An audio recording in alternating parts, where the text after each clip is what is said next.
Bonjour et bienvenue sur Swiss Tax Inside by Pilo. Mon nom est Cédric Panchaud, je suis avocat inscrit au barreau de Genève, titulaire du brevet de notaire, docteur en droit des sociétés et expert fiscal diplômé. J'accompagne des entrepreneurs et des sociétés dans leur gestion quotidienne de la fiscalité et des questions stratégiques. Aujourd'hui, nous allons aborder une question récurrente aussi en termes de planification pour des entrepreneurs, à savoir se structurer sous forme de SA ou SARL. Évidemment, cette question présuppose déjà avoir tranché la question préalable de l'organisation sous forme de raison individuelle ou société de personnes ou encore société de capitaux qui a fait l'objet d'une autre vidéo. Donc, une fois la question tranchée de savoir si oui ou non s'organiser en forme de société de capitaux et que la réponse à cette question était positive, la question suivante sera s'organiser sous forme de SA ou SARL. SARL, société à responsabilité limitée, ou SA, société anonyme. La bonne nouvelle, c'est que fiscalement, ça ne change rien. Le régime fiscal, que ce soit pour l'actionnaire ou pour la société dans ces deux types de formes, est identique. Alors, qu'est-ce que ça va changer? Principalement, l'entrepreneur aura besoin de 20 000 francs au minimum pour constituer une SARL, tandis qu'il aura besoin au minimum de mettre 50 000 francs sur la table pour constituer une SA. Donc, le premier obstacle est de nature économique.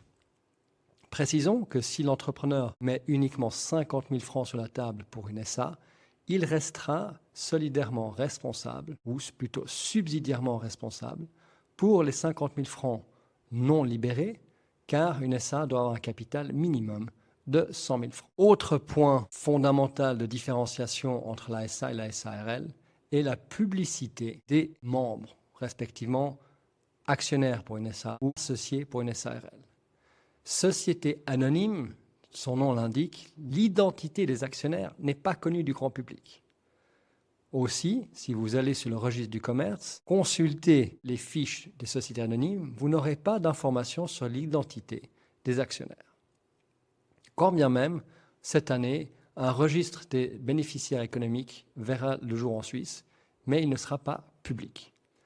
A l'inverse, pour une société à responsabilité limitée, l'identité des associés est publique et peut être consultée librement, gratuitement, depuis n'importe où dans le monde, moyennant une connexion Internet.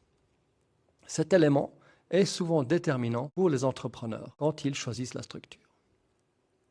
Le choix de la structure, au-delà de ces deux considérations de publicité et de capital initial, importe peu tant qu'on est dans une société unipersonnelle, c'est-à-dire qu'il y a un actionnaire ou un associé. Par contre, dès qu'il y a une pluralité de membres, pluralité d'associés, pluralité d'actionnaires, alors d'autres considérations viendront également changer potentiellement le choix pour qu'il se porte sur une SA ou sur une SARL.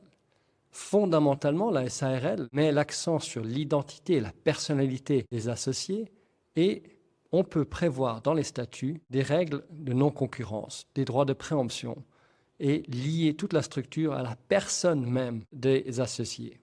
Chose qui n'est pas possible dans une SA, où les actionnaires souvent concluent une convention entre actionnaires pour régler les relations entre eux. Toutefois, cette convention entre actionnaires ne lie que les actionnaires entre eux et ne lie pas la société, à l'inverse de ce qui est le cas avec une SARL, quand ces dispositions sont incluses dans les statuts, qui lient nécessairement les statuts. Donc, parlons peu, parlons bien, la SARL sera plus adaptée pour des structures où la personnalité des associés, des animateurs est centrale, alors que dans une SA, l'identité des actionnaires est secondaire.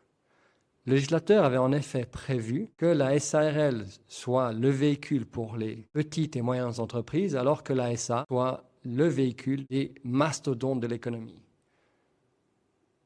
L'économie suisse leur a donné tort, dans la mesure où la vaste majorité des sociétés de capitaux suisses sont des SA. Finalement, toutes les situations étant différentes par nature, un conseil personnalisé reste nécessaire.